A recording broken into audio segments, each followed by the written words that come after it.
Bortoleto é muito bom. É bom mesmo? É bom mesmo. Você vai ver o que esse cara é bom. O que você achou dessa temporada de estreia dele? Porque ele começa com dificuldades, claro. Ele É São Paulino também, né? Não. Ele diz, Não. eu já vi gente falando que é São Paulo, já vi gente falando que é flamenguista. É São Paulino. Deve é ser São Paulo, muro. é São Paulino. Deve ser Pra ser muro. campeão do mundo tem que ser corintiano. É tá. Senna. É, meu amigo. Bortoleto deve ser palmeirense, né? Ele começa com as dificuldades dele, até porque dos pilotos que entraram nesse ano, ele foi de longe o que menos andou de Fórmula 1 Sim. antes. Né? Ele foi andar em setembro do ano passado pela primeira vez com uma McLaren alugada na Áustria. Velha. Ele tem dificuldades no começo normais de adaptação, depois ele engata uma sequência muito boa, pontuando, estando sempre ali. E aí veio esse acidente no Brasil que mexe um pouquinho, né? Tanto no treino quanto Foi um na corrida. acidente, um erro pequeno, mas de consequências grandes, né? Esse mexe um pouquinho, não é assim, o piloto, não, depois de um acidente, ele não fica com mais ou menos medo. Não. Tanto que a primeira coisa que você faz depois de um acidente é sentar no carro e sair. Se tivesse um carro reserva, ele tinha feito isso. Ele me contou uma coisa, assim, para você ver o que acontece na cabeça do piloto durante o acidente. Ele não tem a menor dimensão do que foi. Então, a hora que o carro parou, 4 rodas para baixo no chão, ele foi no câmbio para sair. Ele não tá vendo, né, o que aconteceu com o carro? Não tinha carro. Não tinha roda, não tinha nada. Então... Foi esse acidente que ele pega na tinta ali, né? Aquela tinta é tudo isso mesmo? Não, é Regi? com chuva. Com Piso chuva, molhado. escorrega. Piso Muda molhado. muito a aderência do pneu na... Passa você no asfalto num dia de Com chuva. seu tênis Passa mesmo, aí. se você Com seu passar tênis, o tênis, verdade, Você escorrega na e cai. faixa de pedestre acontece isso. Não, esse negócio... Então, eu estou dizendo, não é medo isso, mas abate psicologicamente, principalmente por ser no Brasil. Ele estava a semana toda surpreso com a recepção dele. Ele falava assim, cara, ele saía... Eu estava com ele no box, por exemplo. Ele saía pro box, a torcida, a arquibancada inteira... Bortoleto. Ele voltava e falava, Regi, você viu isso? Olha o que está acontecendo comigo. Eu me arrepio até de dizer. Então, você vê, porque o brasileiro ama a Fórmula 1, ponto. Isso não tem a menor dúvida.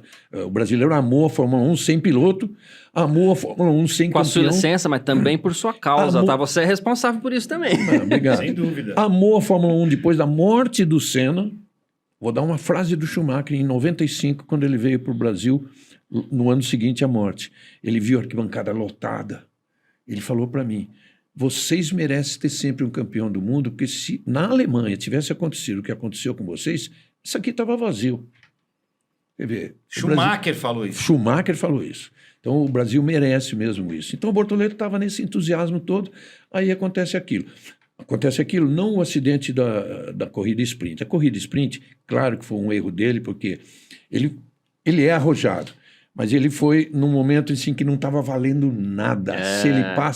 Se ele passa o álbum, não ia ganhar ponto nenhum e era um sprint, né? E vem na empolgação, porque uma volta antes ele tentou e a torcida... aí o álbum passa ele de volta. Aí tem mais uma volta. É isso.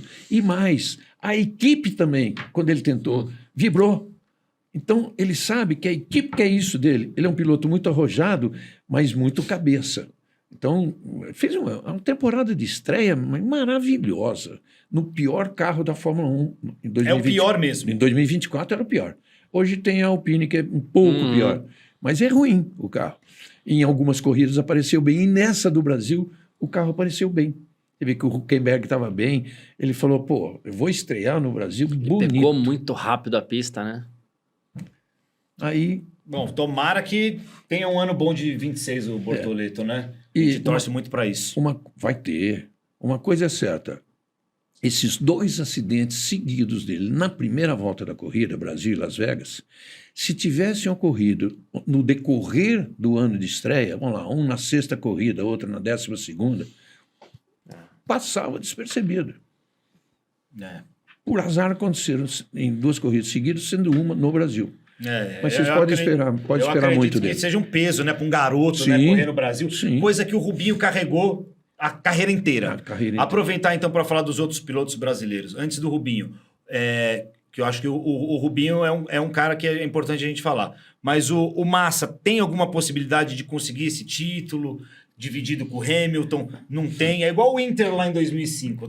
É muito difícil conseguir, mas os caras continuam tentando. O Massa não corre mais, ele continua nessa briga. Complementa essa pergunta com o que tem de informação sobre esse assunto, Garcia. Não, eu vou complementar essa pergunta. O caso está na justiça e a justiça acata o caso não sem dar o julgamento, mas ela aceita a análise do caso, né? O Massa já nem pleiteia mais o título, ele quer uma compensação financeira por causa disso. Né? Eu sabia que ele queria o título dividido. Ele queria o título, mas ele já sabe que não vai rolar. Então, o que os advogados estão indo para cima no tribunal é para que ele tenha uma compensação financeira por isso. Porque o piloto perde muito. Imagina você vai fechar um contrato de patrocínio no ano seguinte, você é X. Imagina você é X campeão do mundo. Mas não tem valor, não tem preço. Para patrocínio, ele consegue mensurar e mais o que ele quiser, porque ele pode achar que o título o nome dele lá no... Não tem. O que ele quer é isso. Ainda que fosse dividido com o Hamilton, sei lá, vai ver que ele ainda consiga, mas essa aí se tornou cada vez mais difícil, mas uma compensação financeira grande ele vai ter. Grande, mas tem que ser gorda, né? O que seria justo, Regi? O que seria justo? Se você fosse da comissão lá agora para... O que seria justo? Dividir o título, mas com um senão. Naquele momento, 15 anos depois do ocorrido, eu falei para ele no começo, era muito difícil. Porque na semana seguinte ao ocorrido,